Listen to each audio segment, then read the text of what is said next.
Hello, can you hear me? Everybody? Can you hear in the back? I love this woman, but she doesn't listen to me.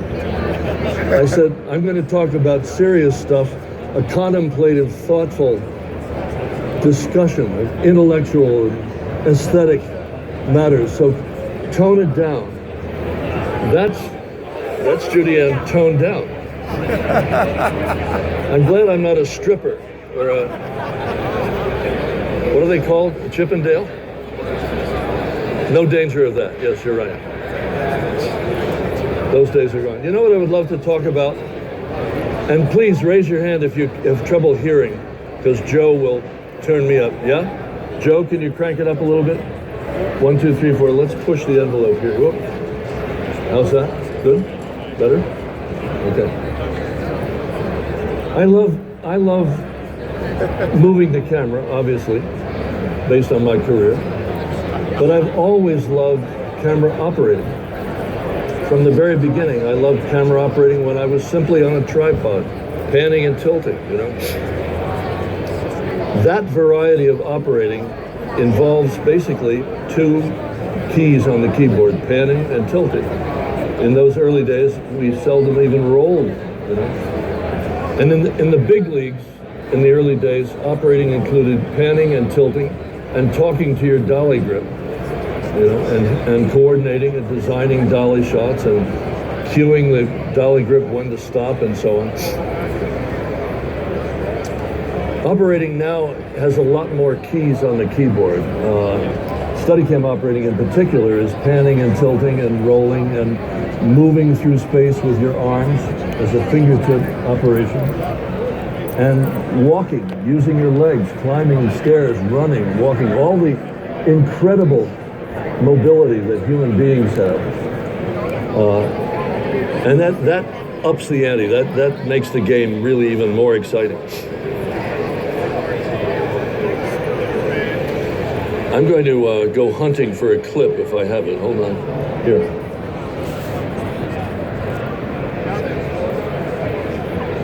This was the making of Napoleon, 1927. Abel Gance, the amazing director who loved moving his camera, as you can see. This guy might have invented the Steadicam if he had another year or 2. He had cameras on the back of camera cars. He had cameras rolling down inclined planes. And remember, we're talking about essentially hand-cranked or early motorized cameras. Now, some of these shots by, well, I don't know. I don't think that shot would be that great, you know, in terms of quality. But then, suddenly the game is over. Sound appears, dollies, and now we're back to the basics of panning and tilting again. And I think you know I'm not a huge fan of handheld. We'll get into that later. I'm going to go hunting for another place here. Hold on. Sorry to skip all this, but believe me, it's not very interesting.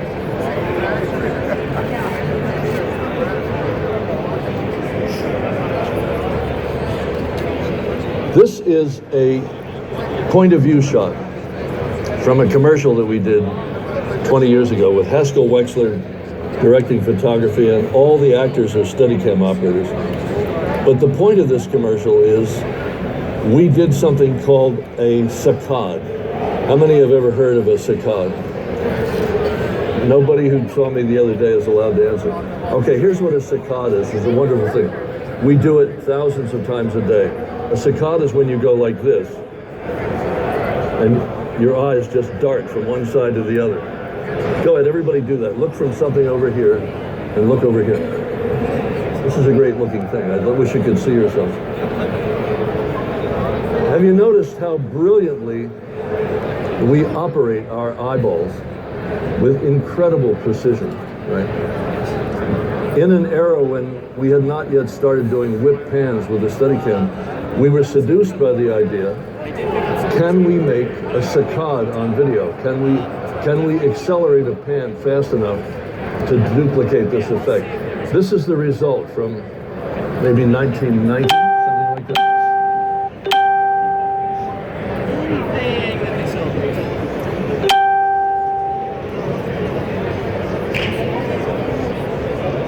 There's sound on this, Joe.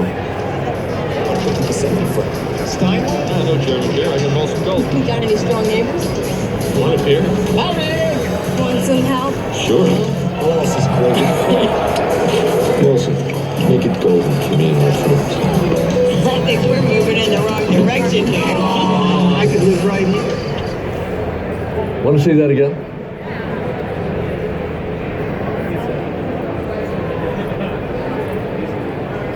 Straight back, straight back. I gotta be kidding. Let's get it over with. Let's not rush into this. Let's rush into this. Wait, save the most gold. It's for later. It's a bribe. How is it incentive? I want 50% in front of you. Stein?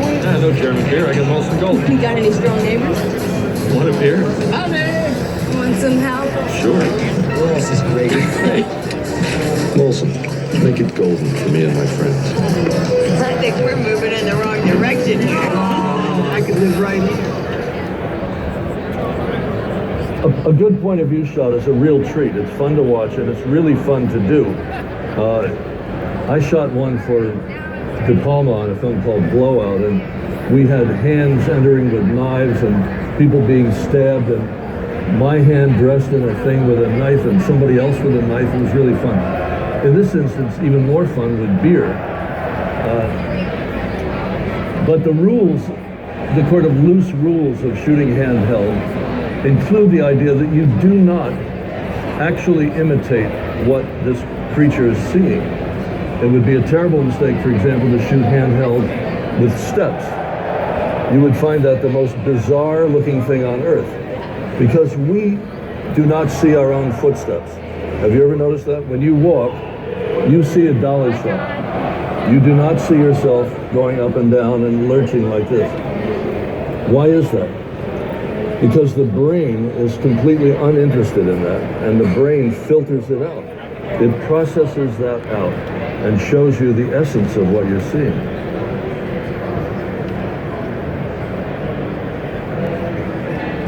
This, on the other hand, is an objective shot, a storytelling shot, which has completely different rules. This is not anybody's point of view. This is the director's eye view, God's eye view. This is the omniscient storytelling view. This one, incidentally, was supposed to be my shot on a film called Bringing Out the Dead. And as I had rehearsed it, as I'm ready to shoot, we got a report from the lab that there was a fault in my lens mount, and that the last stuff I had shot was no good, anamorphic, because if the lens isn't correctly oriented, it keystones, right? So I was unable to shoot, and I was horribly embarrassed, and I looked around at the great DP, Bob Richardson, expecting him to be angry, and Richardson was excited. He's bringing in the dolly, you know, my worst nightmare. And Richardson and his wonderful assistant, Gregor Tavenar, and his great dolly pusher made my shot on the dolly. And I will play it for you, just to show you that the essence of this is not, is it Steadicam, is it the dolly? The essence of it is quality operating, the great seminal art of operating. Watch how well these guys did without me, okay? Open the door! She had a pulse!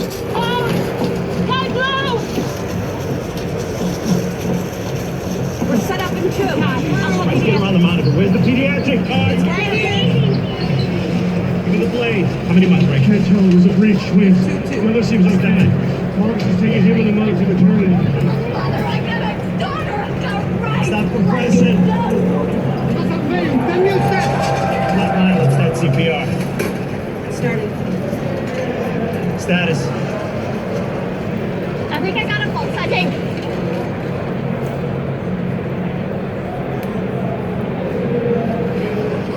Nothing.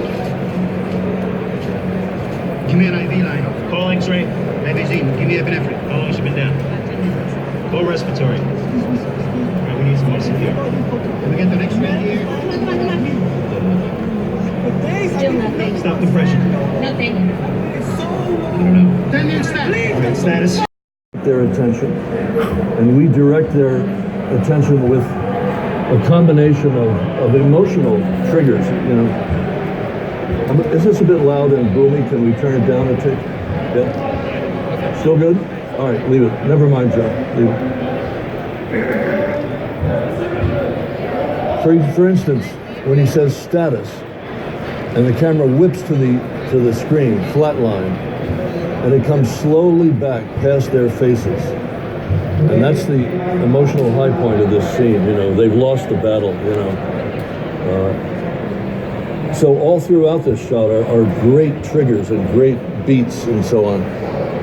And I had to go to Daly's the next day and sit there and watch this shot, not made by myself, and watch them exulting over it and, you know, applauding themselves and so on. And I think, you know, honestly, I might have been able to do it a little better, you know. The dolly on bad floor is a little shaky. I mean, if you look at the edges of the frame, it's a little shaky.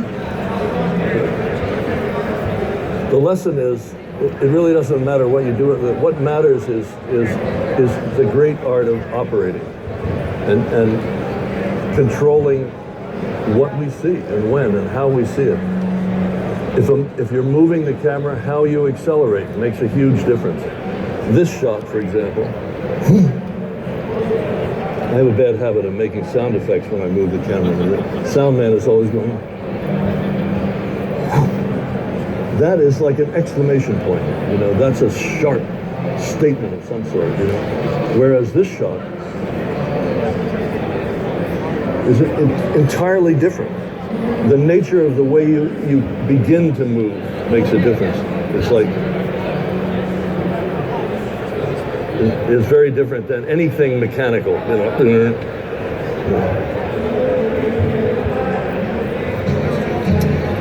We're the only winners. This is a shot of mine that I still quite like. This was on Casino, and it has, for me, all the food groups that make it really fun to do. This shot is an objective shot, and it crosses over into a point of view in a couple of places. The interesting and wild card aspect of this scene. How many have seen Casino? Oh, great, wonderful. Everybody who's seen Casino is on this side for some reason. Can you like mix up a little bit, you know, among them?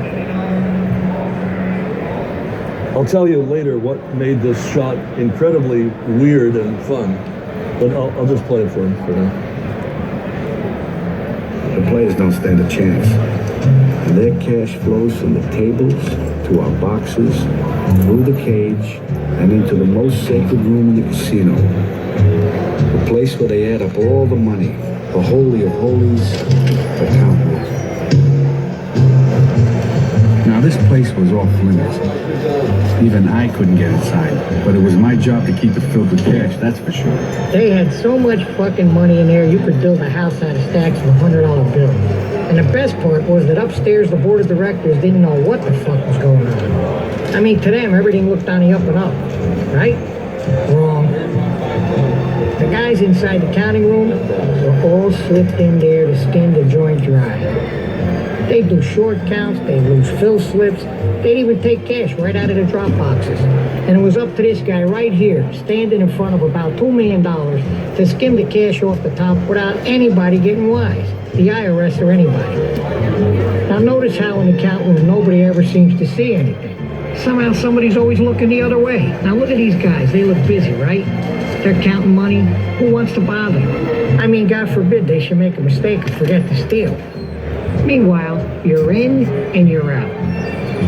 Past the jagoff guard who gets an extra C-note a week just to watch the door. I mean, it's routine. Business as usual. In, out, hello, goodbye, and that's all there is to it. Just another fat fuck walking out of the casino with a suitcase. You can imagine how much fun that was to do. But the wild card, which they didn't tell me about, was that the guys in the counting room are not actors. They were not allowed to handle the money, I guess, or the casino wouldn't allow them to do it. In any event, they were actual money counting people, right? And they had no concept of marks or being in a mark or doing the same action over again. So every take was like a documentary. I would come through the door and have no idea where they would be. And you have to run your calculator to, okay, and work out a sequence. This guy is about to dip the money, okay, and he's coming in, okay, boom. And he's, you know, which was really fun. It was like shooting in a room full of gerbils. You know, they were just everywhere. So every take was different.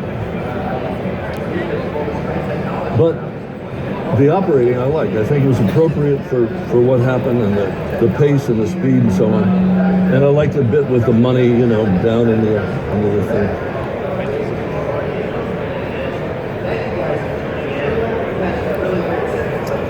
This is from Wolf Hall, a BBC series. Beautifully mounted, beautifully acted, well-funded, fantastic art direction. For reasons that I don't understand, they shot it handheld.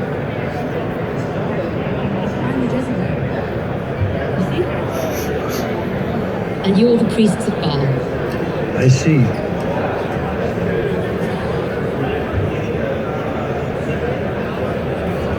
Moore was arrested and barrister. James Ben. You get the point. I mean, we don't see that way. We humans have a wonderful stabilizer in our heads from birth. I would love to give you a quick example. Will you do an experiment with me? Okay. Yes? Would you look straight at me and go like this violently with your heads up and down? Keep your eyes on me. I'm not jerking around, I'm still stable, right? Now side to side, really hard, but watch me. Now how does that happen? Your inner ear that provides your sense of balance and stability is controlling your eye muscles and keeping your eyes on what you want to look at no matter what your head is doing. Now look, tilt sideways, everybody. Now the other way. Did you notice your world did not flat out, right? Or if you're hunting your dinner, running after something, it would be horrible if it looked handheld. If what you saw looked like handheld, you would never eat. You would be eaten immediately.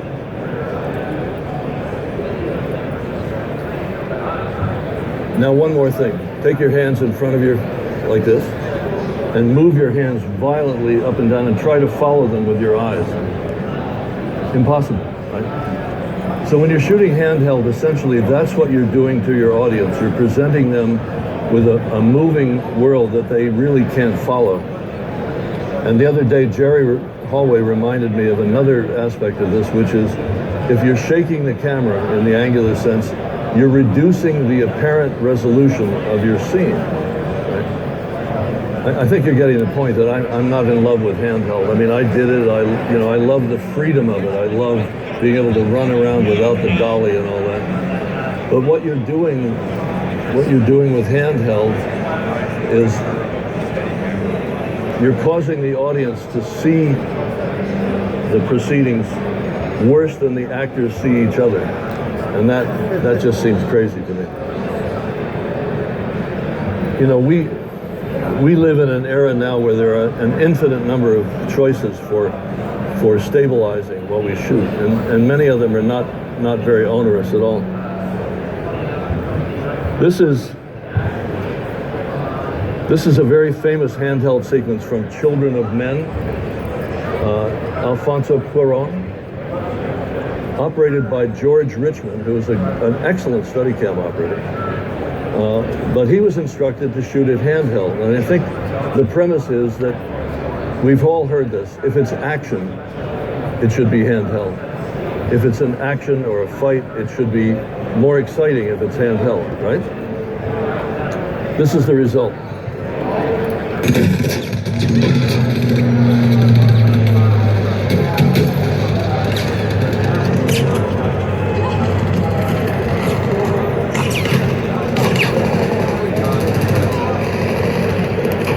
Let me start that again.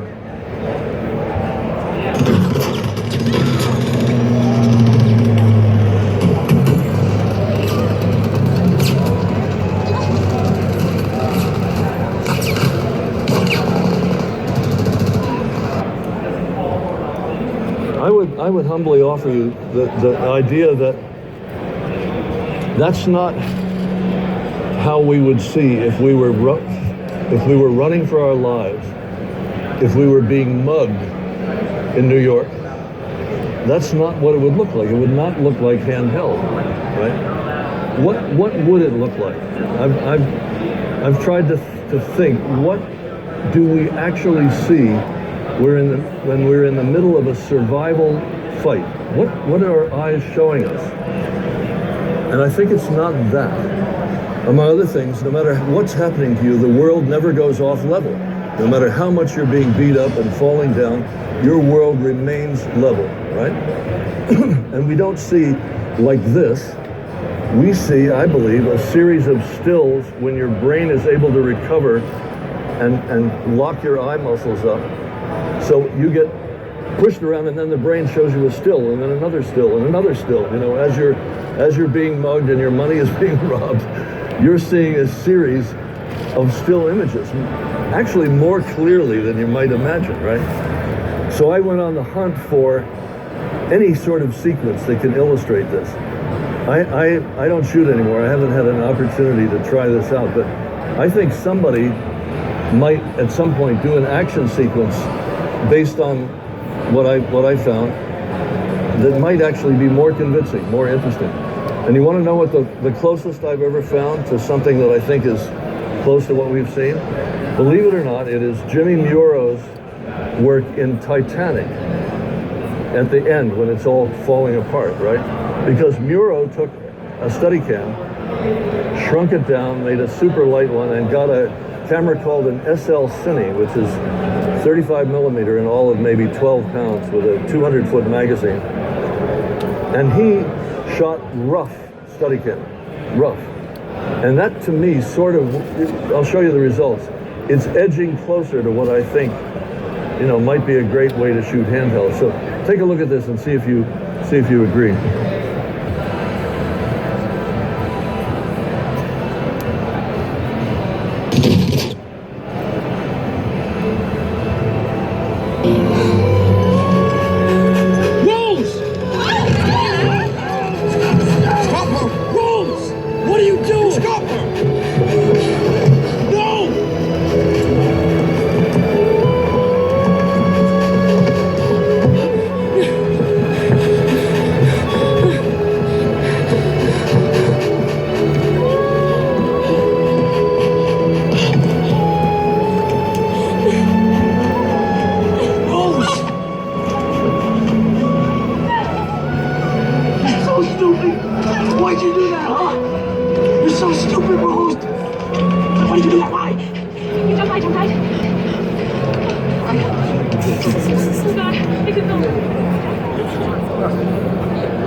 Double.